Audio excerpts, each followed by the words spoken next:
L'odeur des merguez grillées emplissait le jardin alors que je me tenais près de la terrasse, une Kronenbourg à la main, observant notre hôte retourner les saucisses sur son barbecue charbroil. C'était censé être un samedi après-midi détendu chez notre ami à Lyon, dans un quartier résidentiel typique.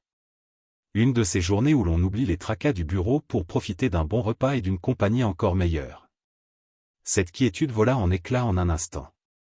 Arrête de faire comme si on était mariés. Sa voix trancha les conversations comme un couteau dans du beurre. Tu n'as pas ton mot à dire sur où je vais ou avec qui je suis. Toutes les têtes dans le jardin se tournèrent vers nous. Le maître du barbecue s'immobilisa, une merguez en l'air. Les discussions s'éteignirent. Même le chien du voisin cessa d'aboyer. Ma femme, Claire, se tenait là, main sur les hanches, le visage rouge de colère, déversant sa fureur sur moi comme si j'étais un inconnu osant la questionner. Tout ça parce que j'avais simplement demandé si elle comptait me dire où elle allait lorsqu'elle avait mentionné partir tout le week-end. Le silence s'étira, semblant durer une éternité. Puis quelqu'un ricana, suivi d'un autre. Bientôt, la moitié des invités cachaient leur rire derrière leur verre de vin ou de pastis, se délectant visiblement du spectacle gratuit d'un homme publiquement humilié par sa propre femme. Je pris une gorgée lente de ma bière, sentant tous les regards du jardin braqués sur moi, guettant ma réaction, attendant de voir si j'allais m'effondrer, répliquer ou simplement partir comme un chien battu. Les parieurs auraient probablement misé sur ce que j'avais fait tant de fois, m'excuser pour quelque chose qui n'était pas ma faute et faire semblant que tout allait bien. Mais en restant là, à écouter ses rires à peine contenus et à voir la satisfaction arrogante sur son visage, quelque chose se mit en place. Une clarté froide, presque rafraîchissante. Je souris. Pas un sourire forcé et gêné pour minimiser l'humiliation, mais un sourire sincère, presque amusé, qui sembla déconcerter tout le monde. Tu as absolument raison, dis-je, ma voix résonnant clairement dans le jardin désormais silencieux. Nous ne sommes pas mariés. Les rires cessèrent. Tout le monde se figea. Même Claire parut stupéfaite, visiblement surprise par ma réponse. Je me tournai vers notre hôte, levant ma bière en un toast décontracté. Merci pour la super soirée. Je vais y aller maintenant. Puis je regardai Claire, toujours avec ce même sourire calme. Profite bien de ton week-end. Prends tout le temps qu'il te faut pour réfléchir. La marche jusqu'à ma voiture fut à la fois la plus longue et la plus courte distance que j'ai jamais parcourue. Derrière moi, j'entendais des chuchotements pressés commencer, mais je ne me retournai pas. Je montai simplement dans ma Renault, démarrai le moteur et rentrai chez moi. Arrivé dans notre allée à Villeurbanne, mon téléphone vibrait déjà de messages.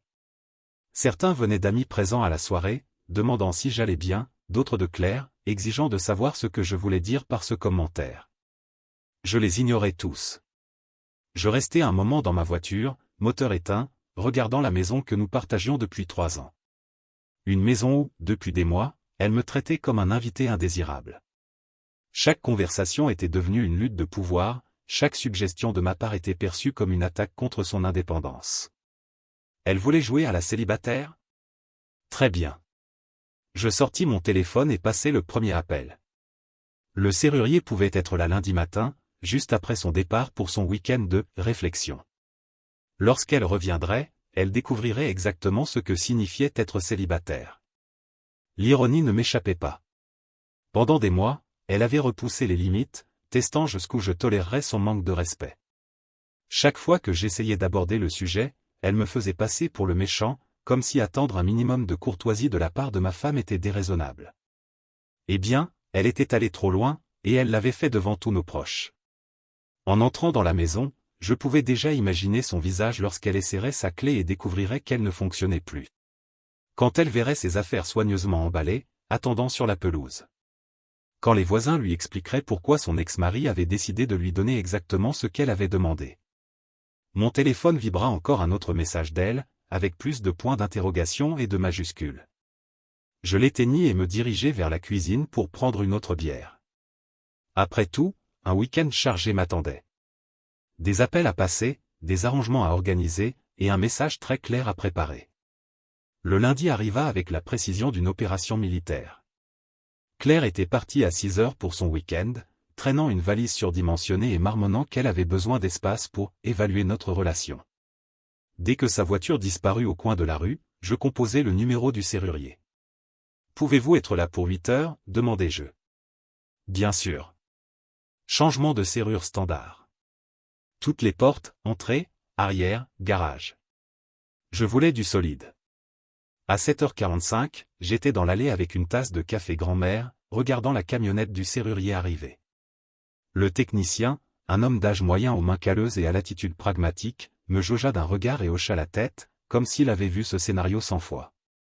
Problème avec la femme, demanda-t-il en sortant sa boîte à outils.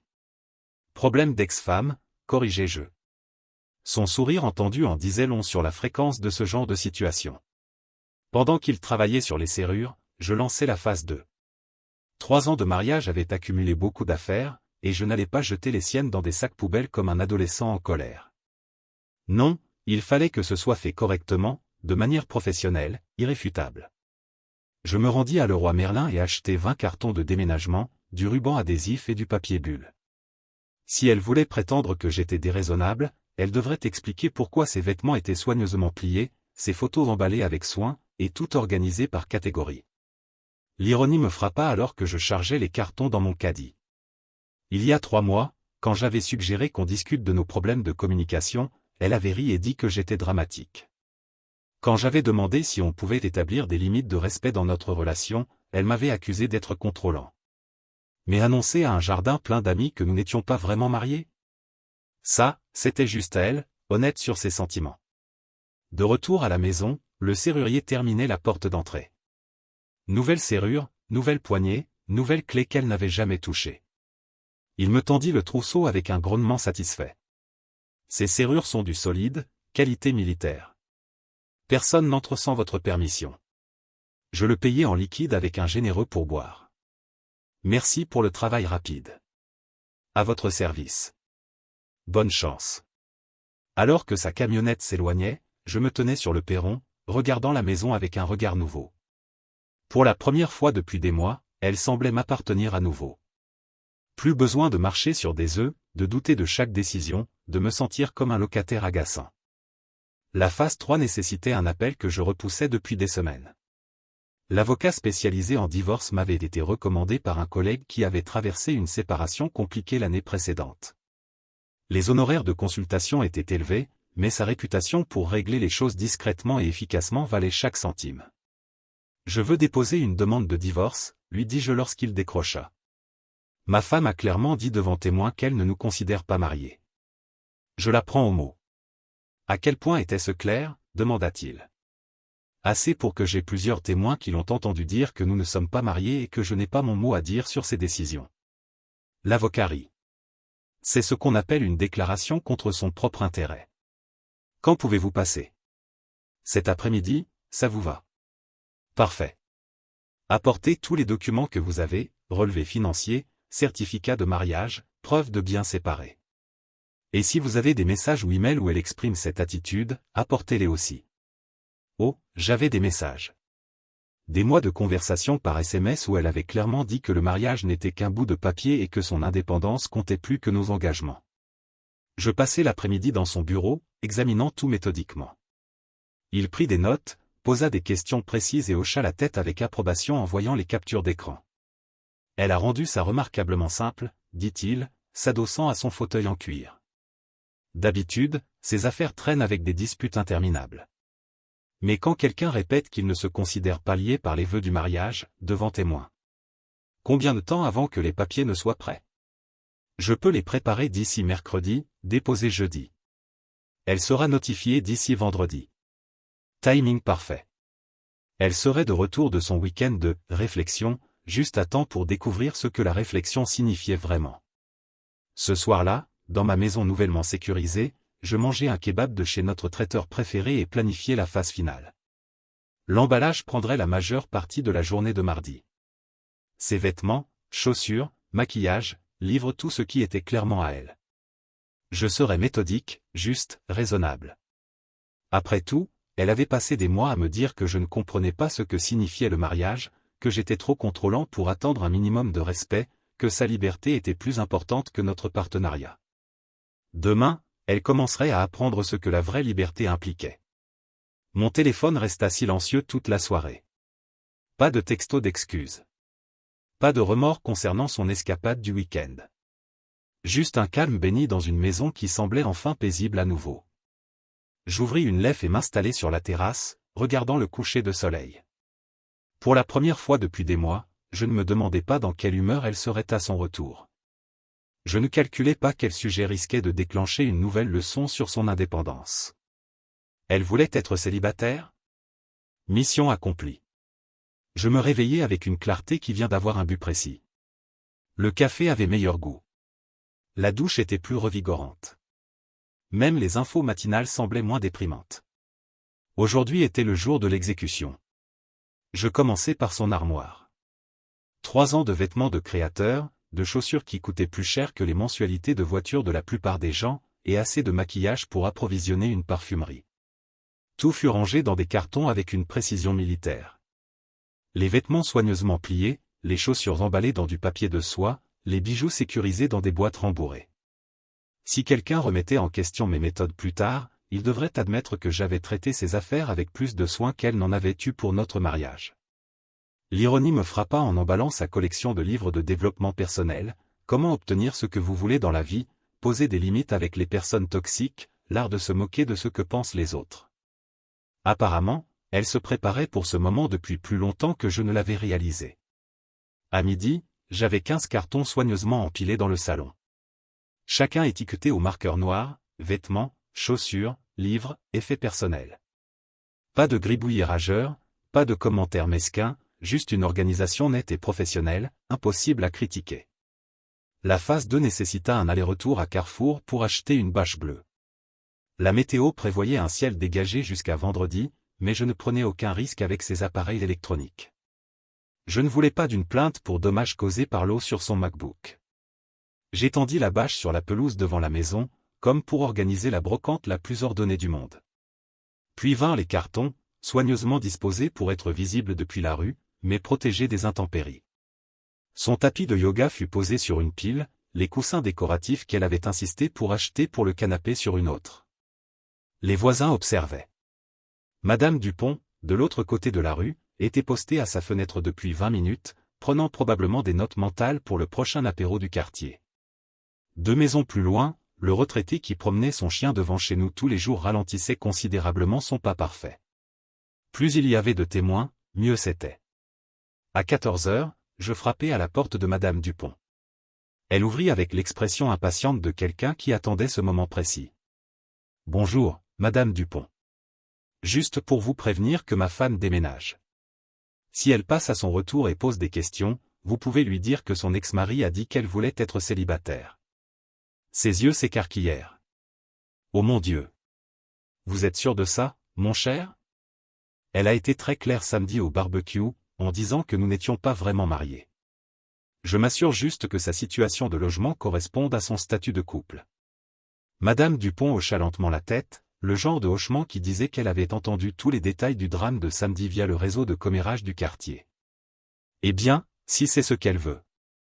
Exactement ce qu'elle veut, confirmai-je. Bonne journée. Ensuite, direction Facebook. J'avais redouté cette partie, mais elle était nécessaire. J'ai changé mon statut de relation en « célibataire ». J'ai mis à jour ma photo de profil avec une image qui ne l'incluait pas. Je l'ai bloqué sur Instagram, Twitter et Snapchat pour faire bonne mesure. En 1 heure, mon téléphone commença à vibrer de notifications. Les amis du barbecue étaient soudain très intéressés par mes mises à jour sur les réseaux sociaux. Ses amis l'appelaient probablement déjà, mais j'avais mis mon téléphone en mode silencieux des heures auparavant. L'avocat appela à 16 heures avec une mise à jour. Les papiers sont prêts pour votre relecture. Vous voulez passer avant 17 heures? En route. Son bureau semblait différent cette fois-ci, moins comme une consultation, plus comme une salle de commandement. La demande de divorce était épaisse, officielle, et absolument définitive. 2 signatures et des frais de dépôt, et son week-end de réflexion deviendrait un changement de vie permanent. Une chose, dit l'avocat alors que je signais les documents. Elle va être furieuse. Probablement menacée de vous prendre tout ce que vous avez. Ne vous engagez pas. Ne discutez pas, dites-lui de contacter mon bureau. Que peut-elle obtenir réalistiquement? Pas grand-chose. Vous avez documenté ses déclarations répétées sur le fait qu'elle ne se considère pas mariée. Elle a établi un modèle de refus des obligations maritales. De plus, la plupart de vos biens sont des propriétés séparées d'avant le mariage. Je signai la dernière page avec satisfaction. Quand sera-t-elle notifiée? Vendredi après-midi. Par un huissier professionnel. Tout sera légal et documenté. En rentrant chez moi, je me sentais plus léger que depuis des mois. La maison semblait étrange avec les cartons sur la pelouse, mais aussi honnête. Plus besoin de prétendre que tout allait bien. Plus besoin d'accepter le manque de respect au nom de la paix. Ce soir-là, je fis griller un steak sur la terrasse et ouvris une Heineken. Le premier repas que j'appréciais depuis des mois sans me demander quelle crise m'attendait à son retour. Le premier dîner sans calculer si les sujets de conversation étaient sûrs ou susceptibles de déclencher une nouvelle leçon sur son indépendance. Mon téléphone avait accumulé 47 notifications, mais je les ignorais toutes. Le vendredi soir arriva avec la précision d'une horloge suisse. J'étais assis sur mon perron, sirotant une 1664 bien fraîche, observant la rue comme si j'attendais une livraison, ce qui, d'une certaine manière, était le cas. Sa Peugeot 208 tourna au coin de la rue à 18h47 précise, juste au moment où les lampadaires s'allumaient. Elle avait toujours été ponctuelle pour son propre emploi du temps. À travers le pare-brise, je la vis vérifier son téléphone, probablement en lisant la douzaine de textos sans réponse qu'elle avait envoyés ces 3 derniers jours.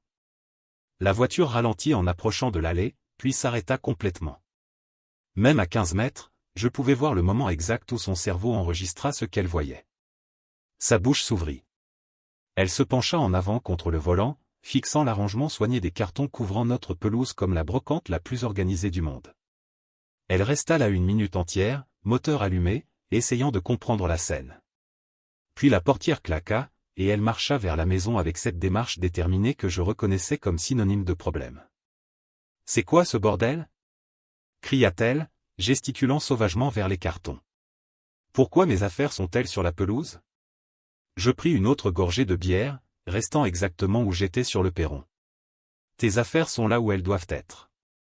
Sur la pelouse de quelqu'un qui voulait être célibataire. » Elle trébucha sur ses clés, les enfonçant dans la serrure de la porte d'entrée avec une frustration croissante. « Ma clé ne fonctionne pas. »« Tu as changé les serrures ?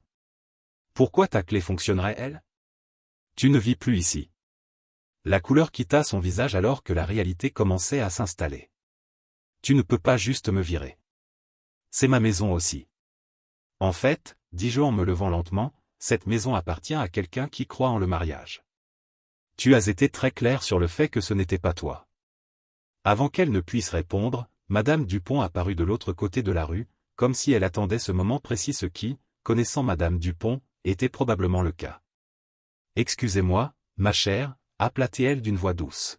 « Vous cherchez votre mari ? » « Oui, il a perdu la tête et m'a enfermé dehors de ma propre maison. » Madame Dupont sourit avec l'expression compatissante réservée à l'explication de choses évidentes à des gens confus. « Oh, ma chère, votre ex-mari m'a dit que vous vouliez être célibataire. Il a dit que vous l'aviez clairement annoncé à tout le monde au barbecue samedi dernier. » Les mots la frappèrent comme un coup physique. Elle se retourna vers moi, son visage passant par la confusion, la colère, et les premiers signes de panique. « Ex-mari ? On ne divorce pas. C'est ridicule. » Je sortis un document plié de la poche de ma chemise. « L'huissier est passé cet après-midi. Il a laissé ça pour toi. » Ses mains tremblaient en dépliant les papiers de divorce. Je la regardai parcourir la première page, puis la seconde, son expression devenant plus horrifiée à chaque ligne. « Tu as demandé le divorce sans même m'en parler ? » ?»« Je t'en ai parlé. Tu m'as dit d'arrêter de faire comme si on était mariés parce que je n'ai pas mon mot à dire dans ta vie. J'ai suivi ton conseil. Ce n'est pas ce que je voulais dire. C'est exactement ce que tu voulais dire. Et tu l'as dit devant 15 témoins. » Elle regarda autour d'elle, désespérée, comme si elle cherchait quelqu'un qui pourrait prendre son parti. Madame Dupont était toujours là, bras croisés, observant le drame comme si c'était sa série Netflix préférée.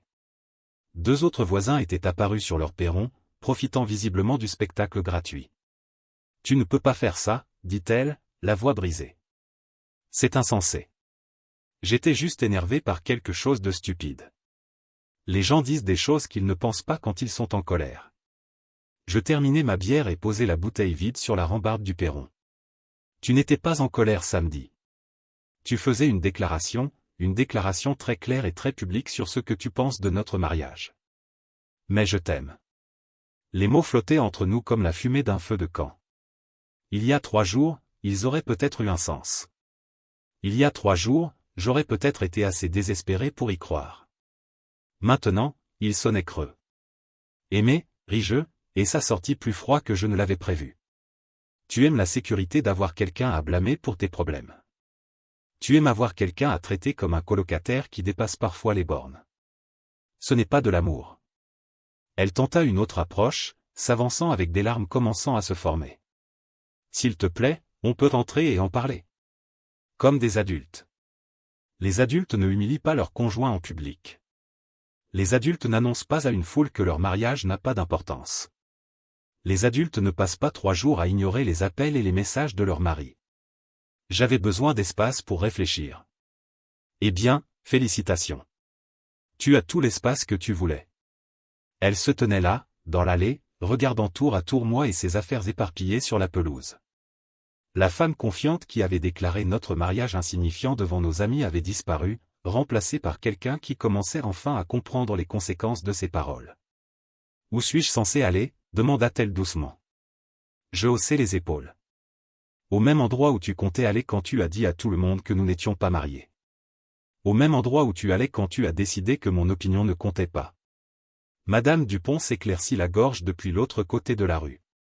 Ma chère, il y a un hôtel de séjour prolongé à 10 minutes d'ici, sur la route de Vénissieux. Des tarifs très raisonnables pour les gens en transition. L'expression de trahison sur son visage était presque comique. Même les voisins s'étaient retournés contre elle. Ce n'est pas fini, dit-elle, sortant son téléphone.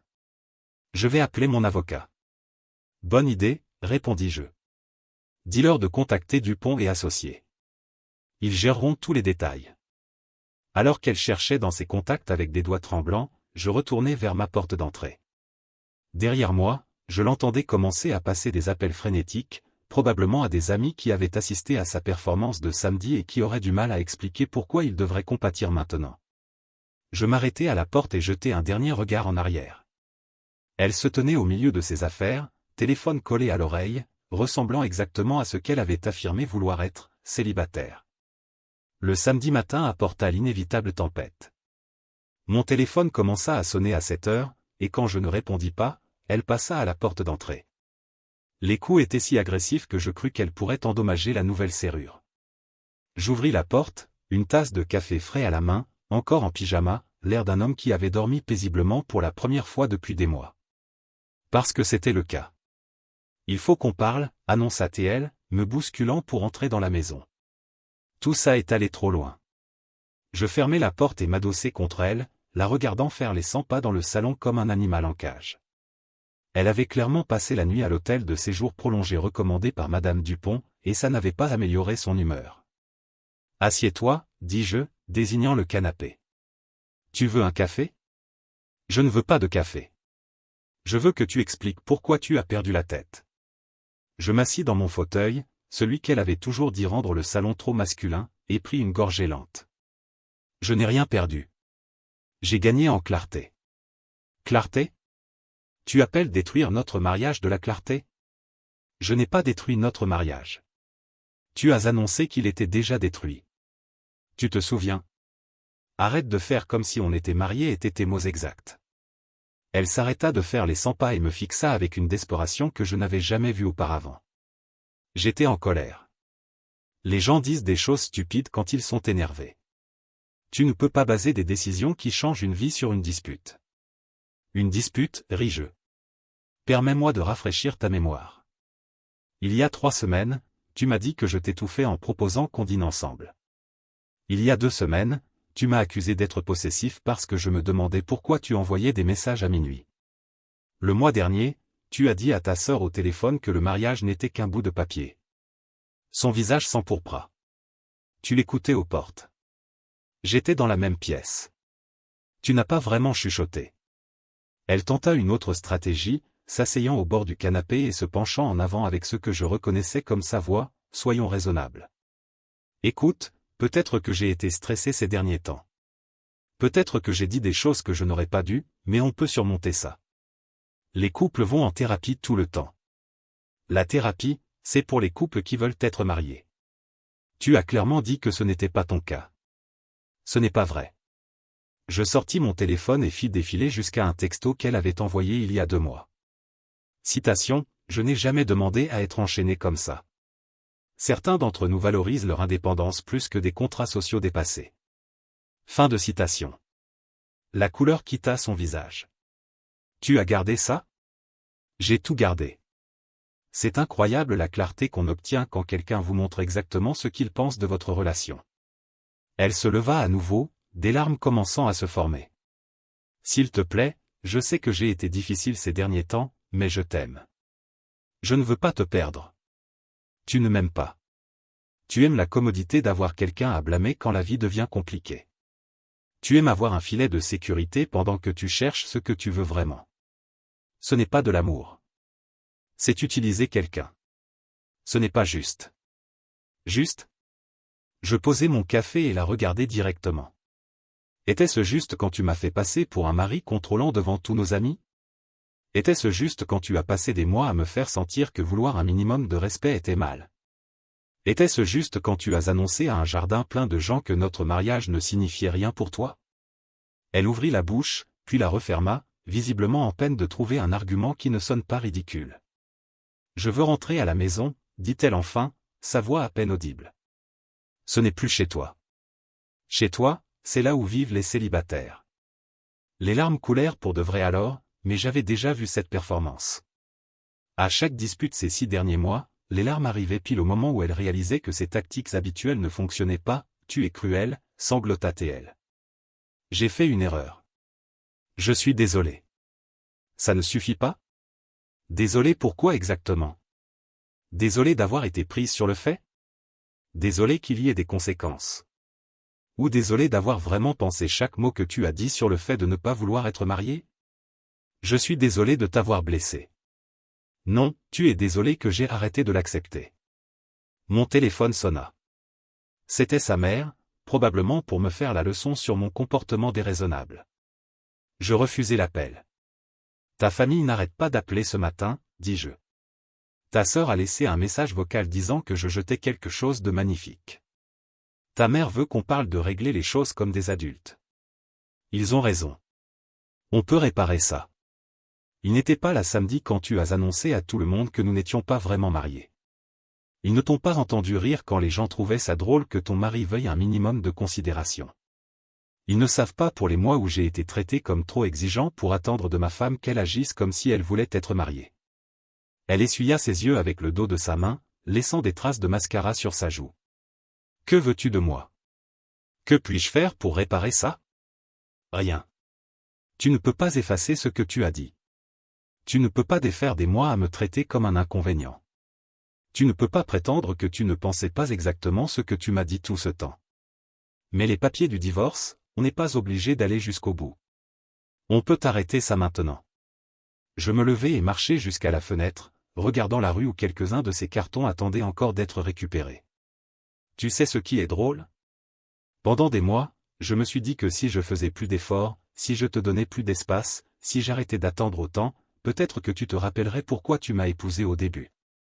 Je m'en souviens. Non, tu te souviens du mariage. Tu te souviens de la fête, des cadeaux, de tout le monde te disant à quel point tu étais belle. Mais tu n'as jamais pensé à l'engagement. Tu n'as jamais pensé à la partie où on est partenaire. Elle pleurait plus fort maintenant, mais j'avais épuisé ma compassion pour des larmes qui n'apparaissaient que lorsque les conséquences arrivaient. Les papiers sont déposés, dis-je en me retournant pour lui faire face.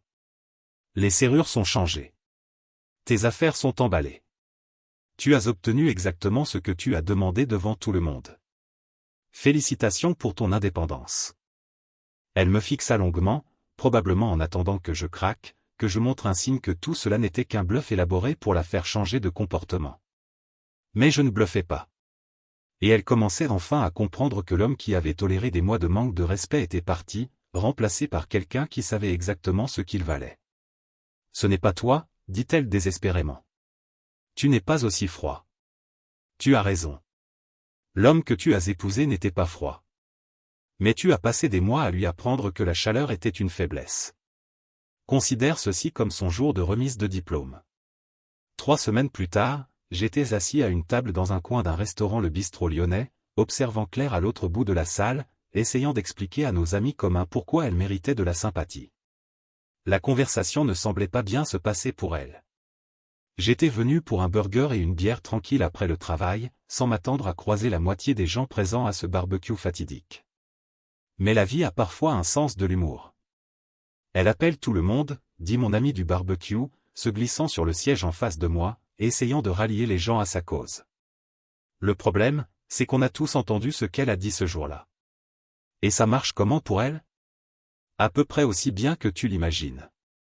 Difficile de se poser en victime quand tu as publiquement annoncé que ton mariage n'avait pas d'importance.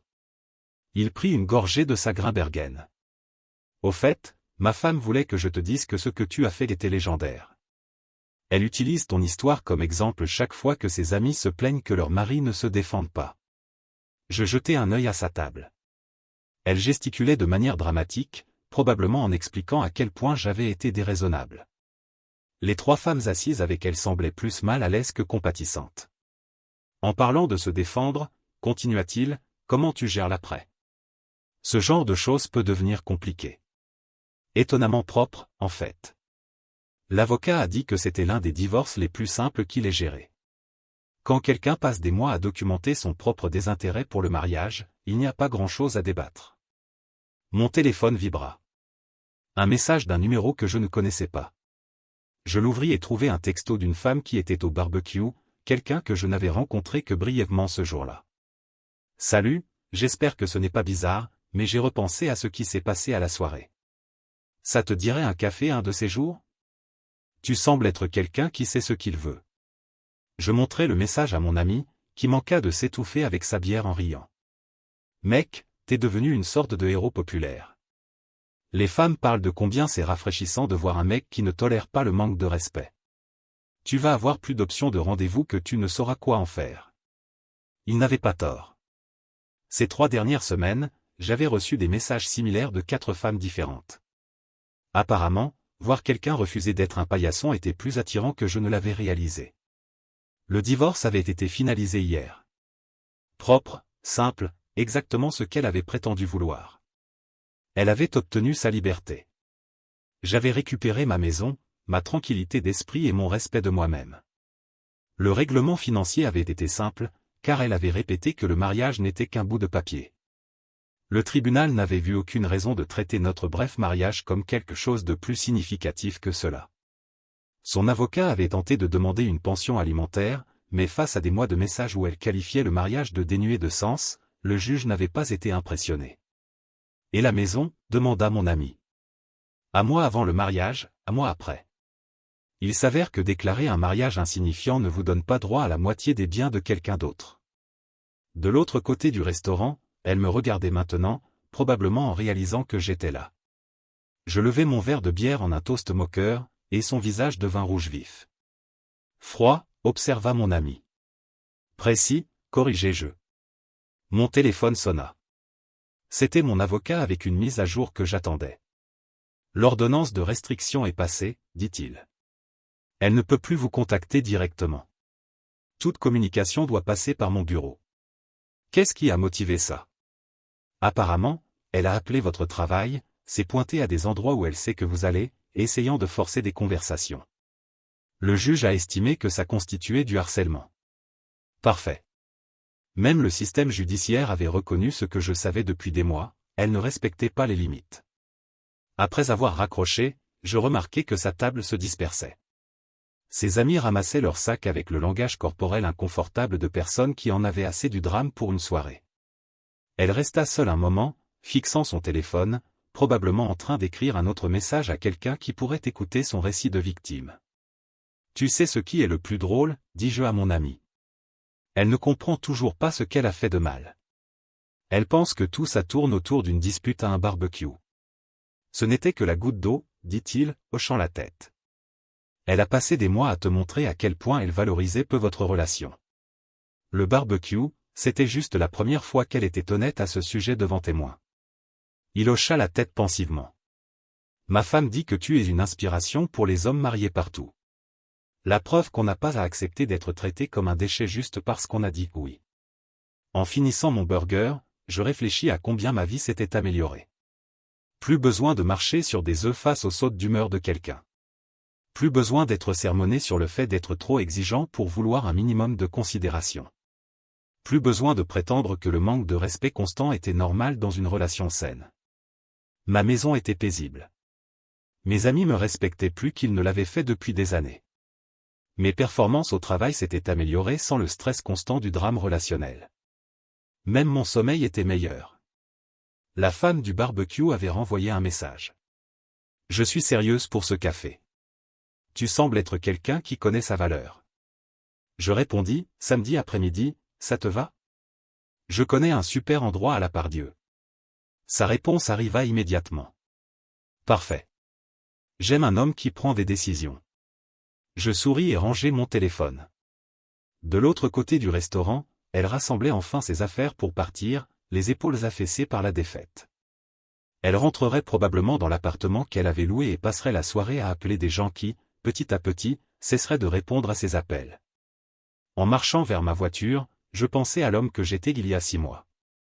Quelqu'un de si désespéré de maintenir la paix qu'il acceptait d'être manqué de respect quotidiennement. Quelqu'un qui s'était convaincu que tolérer un mauvais comportement était la même chose que l'amour. Cet homme avait disparu. À sa place se tenait quelqu'un qui savait exactement ce qu'il méritait et ne se contenterait pas de moins. Elle voulait que j'arrête de faire comme si nous étions mariés.